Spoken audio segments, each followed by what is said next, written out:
A lot has happened this year, but one good thing to come from 2020 is this marks the 10th anniversary of the Carleton, Ryerson, and UBC Quidditch teams. To celebrate, I thought a cake with Quidditch hoop candles would be appropriate, so I went online to see if I could buy hoop-shaped candles, but I just found a lot of grass field scented candles, which is not what I needed. There is this sweet Daniel Radcliffe prayer candle though, which I imagine when you light it just saves you from the disappointment of Twitter. I used some string, foil, and an existing candle for the wax, and some random objects to help me form the foil. I chose foil because it is cheap and easy to form, though it did rip pretty easily and left a bumpy texture. While we watch me struggle, let's review how these three teams got started a decade ago. Carleton Quidditch was started first. In January 2010, after journalism student Andrea Hill reported on the Quidditch Cup in Vermont for the Charlatan, which is a school paper. She became interested and, after discussing it with some classmates, held the first practice with several players from the journalism department. They used hula hoops when they started out, like many teams do.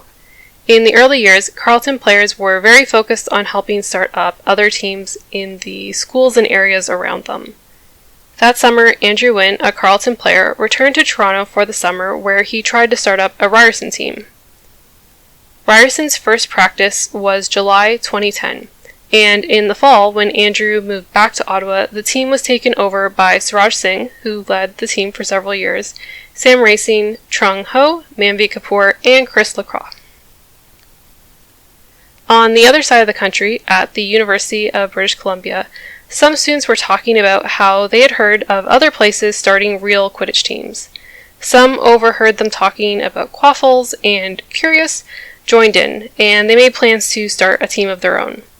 Their executive team consisted of Verena Fasundo as president, a VP named Sebastian, I couldn't find a last name, sorry, and some other executive members including Zach Van Zanten and Patrick Fuller. Their practice was October 2010, and the first year was not as easy as they had hoped. They had missed the club fair, and as a result had trouble recruiting.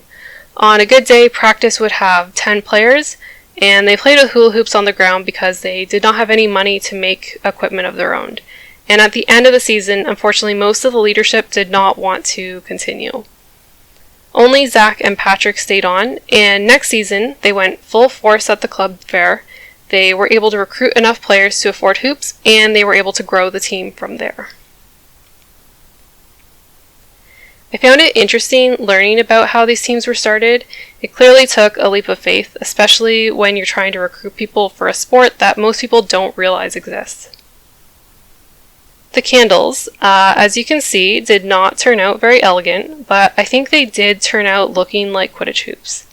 I made them too thick though, because once they were lit, they started dropping a lot of wax. So if you try to make these, which I'm sure you will, because you are also looking for an excuse to celebrate these teams, make your candles a little thinner. To everyone who took the time to share their memories of the founding of each of these teams, and to everyone who has ever been a part of the Carleton, Ryerson, or UBC teams, congrats on this milestone. I think it's a big deal making it to a decade, and each of you have played a part in helping make this happen.